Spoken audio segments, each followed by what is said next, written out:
Bueno, lo habíamos anunciado, se encuentra para conversar de este y otros temas la presidenta de esta instancia y directora además de Chile Transparente, María Jara Quemada. Muchísimas gracias por estar con nosotros, María. Gracias, Mónica, por la invitación. Si tuvieras que resumir para que la gente entendiera, porque obvio que no vas a poder pasar, y la nota bien lo explicaba además en general las medidas más importantes, pero ¿qué es lo central que propone como medida? Son 46, pero lo central que propone, lo más importante que propone esta comisión que trabajó en el tema. Yo te diría que es tener un marco regulatorio mínimo y común. Es decir, cada transferencia que se haga desde el Estado, no importa si es desde el gobierno central, un municipio o un gobierno regional, tenga unos mínimos comunes que nos garanticen a la ciudadanía el buen uso de los recursos públicos y que haya menos discrecionalidad también en la toma de decisiones. Y dentro de ese marco, tal vez es la ley de transferencias lo más importante, es subir los montos que están exentos de ciertos controles. ¿Qué es lo más relevante dentro de las medidas? Yo diría que nosotros creemos que se tienen que establecer unos mínimos comunes que hoy en día no están. Hay leyes especiales que sí los tienen, las subvenciones en educación, las transferencias que se hacen a los organismos colaboradores del ex Sename, a raíz de los escándalos que hubo en el Sename. Claro, tuvo que pasar eso. Exacto, pero en general no hay un mínimo común que, por ejemplo, sea como el símil a Chile Compra. Nosotros acá estamos pensando que cada transferencia que haga el Estado tenga que tener unas mínimas garantías.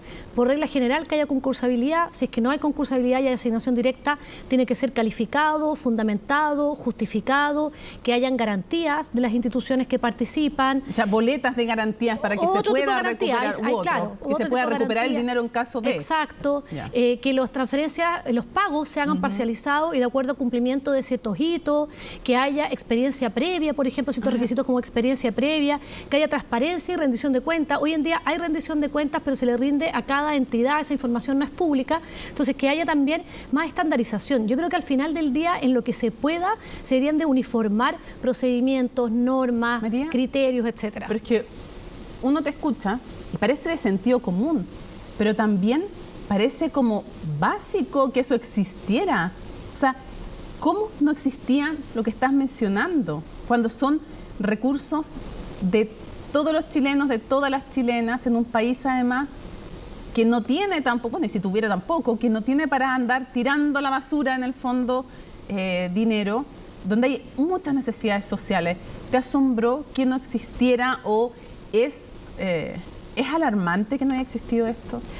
La verdad que es alarmante y por otro lado lamentablemente no me sorprende, porque en todo lo que tiene que ver con integridad y modernización del Estado, nosotros quizás siempre vamos un paso atrás y vamos reaccionando. Entonces, allí donde no hay escándalo, allí donde no se ve que haya un problema, adoptamos una regulación que el año 2003 quizás era muy pionera, muy revolucionaria, pero el año 2023 ya no lo es. Entonces, efectivamente... Estábamos al debe definitivamente, definitivamente, y en muchas cosas. Nosotros lo dijimos en el informe y se lo dijimos hoy día al presidente de la República. Parte de nuestras propuestas las tomamos del trabajo de otras comisiones que nos antecedieron. Hay algunas de la Comisión Engel, hay otras de la Comisión de Gasto Público, de los consejos de modernización del Estado. Entonces hay una tendencia, cada vez que hay un escándalo de corrupción en nuestro país, a reaccionar ahí frente a eso, y por otro lado, pareciera que no se implementan tampoco todas las medidas que se proponen en el momento en que está ese escándalo. Estoy pensando en varios para atrás. No se implementan todas las medidas siempre y tenemos una actitud reactiva.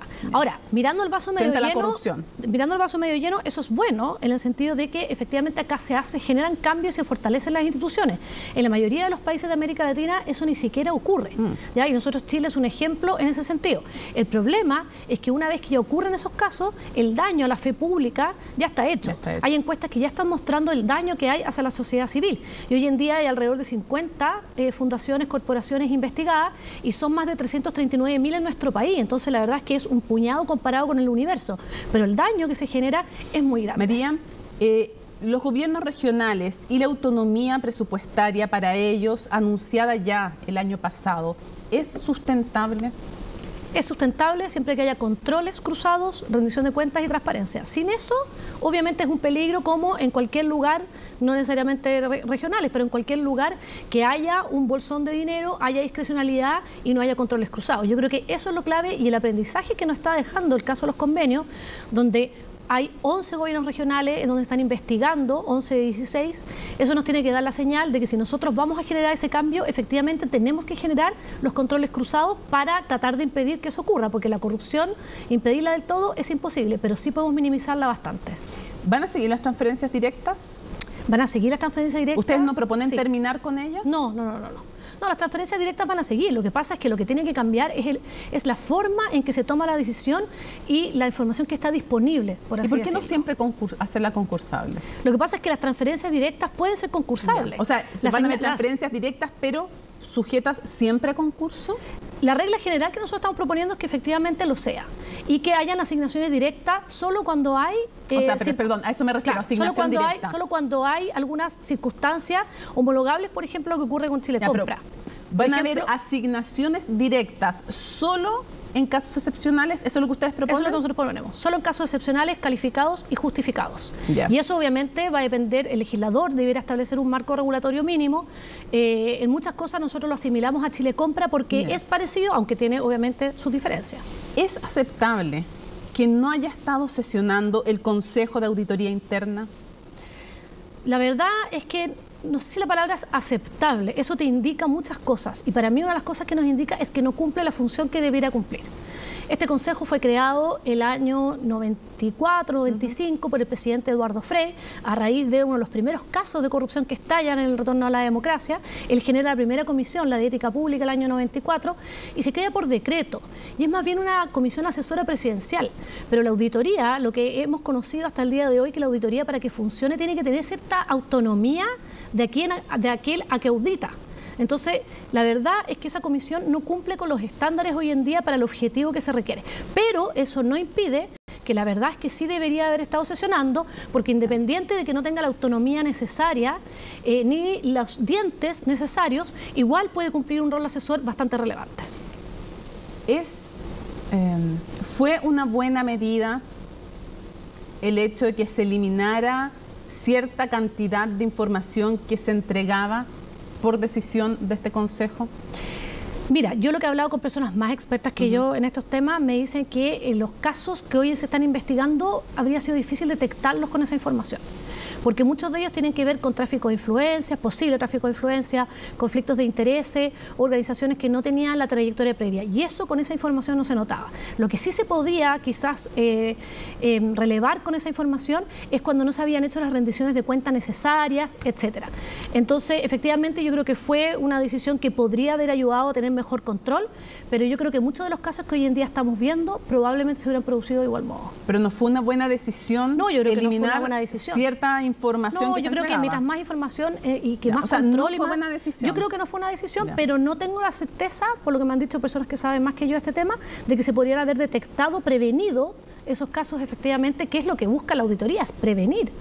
Pero entonces, ¿por qué no fue bueno eliminar esa información? Para que la gente lo entienda en sus casas. Porque finalmente, cuando tenemos un sistema tan discrecional, mientras más información tenga de control de que algo está fallando y no se está cumpliendo, habría servido mucho más. Ahora, el tema es qué hacemos con los gobiernos regionales también y con los municipios. Yo creo que ahí efectivamente tenemos que pensar que hayan sistemas de auditoría internos dentro de esos gobiernos descentralizados que también levanten las alertas y eso es una de las propuestas que también hacemos. Ahora, ustedes también proponen varias cosas, pero uno se pregunta también qué importancia tiene que en este y en otros casos haya sanción penal finalmente después de que se encuentran y se desatan los escándalos de corrupción, María, porque si no, de nuevo, la fe pública tiene la sensación de que se hacen comisiones, se modifican cosas, que es muy bien que se modifiquen, pero respecto a los que ya cometieron actos de corrupción, que no hay sanciones. ¿Qué importancia tiene que estos casos, el caso Convenios, en su vertiente de gobierno central y en su vertiente de gobiernos regionales,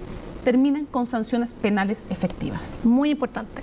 O sea, la impunidad no puede existir, porque de hecho una manera de controlar la corrupción es a través de la justicia y la sanción. Y no puede haber impunidad en estos casos. El año 2018 costó, pero el año 2018 se hizo una reforma a los delitos de corrupción donde se aumentaron las sanciones. En algunos casos, a nuestro juicio no fueron suficientes, pero se aumentaron. Debiéramos ver el efecto de eso hoy en día. Y sin duda que el problema que hay es que cuando estos hechos se generan hacia atrás, uno queda con la frustración de que efectivamente las sanciones son bajas respecto de las propuestas que nosotros hagamos que, si se implementan, van a operar hacia el futuro. ¿Van a ver lo que ustedes proponen?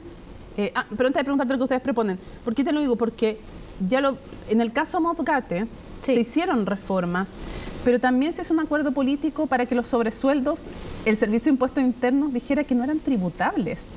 O sea, los sobres con plata no eran tributables, ese fue un acuerdo político.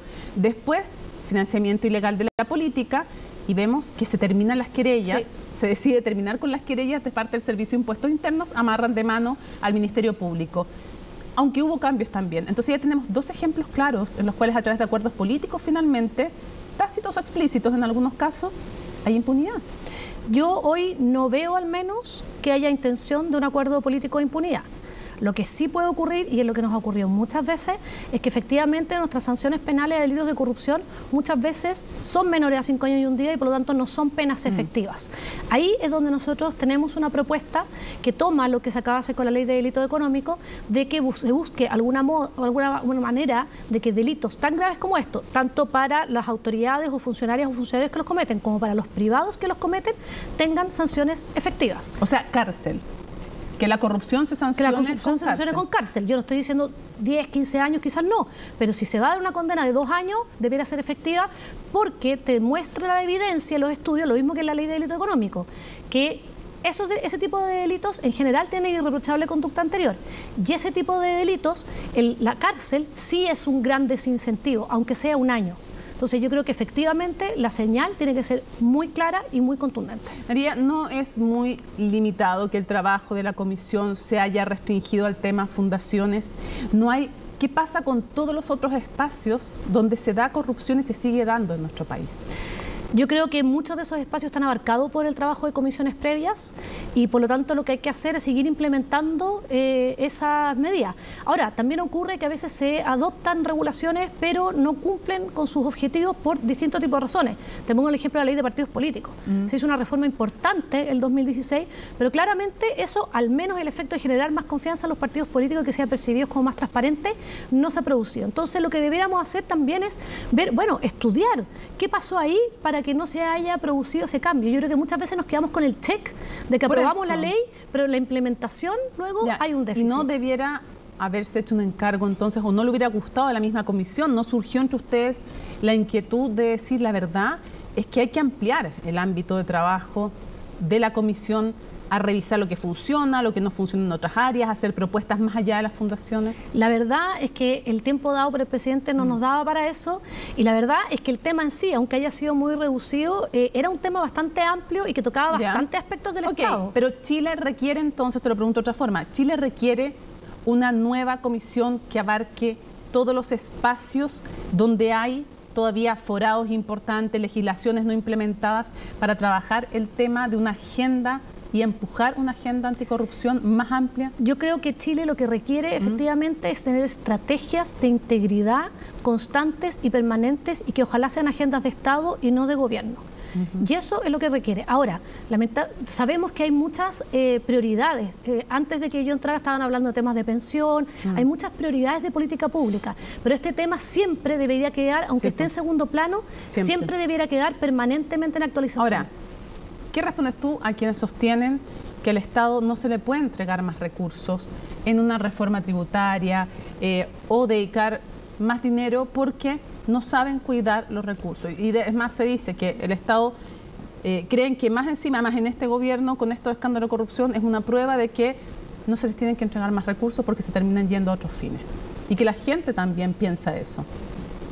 Yo creo que es imprescindible se le den más recursos o no al Estado, es imprescindible que nosotros modernicemos el Estado y que a las personas se les dé la garantía de que los recursos van a estar bien resguardados.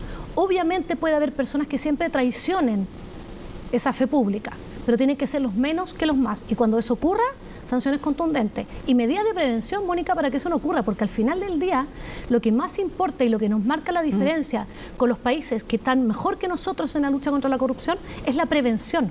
No tanto la sanción, fíjate.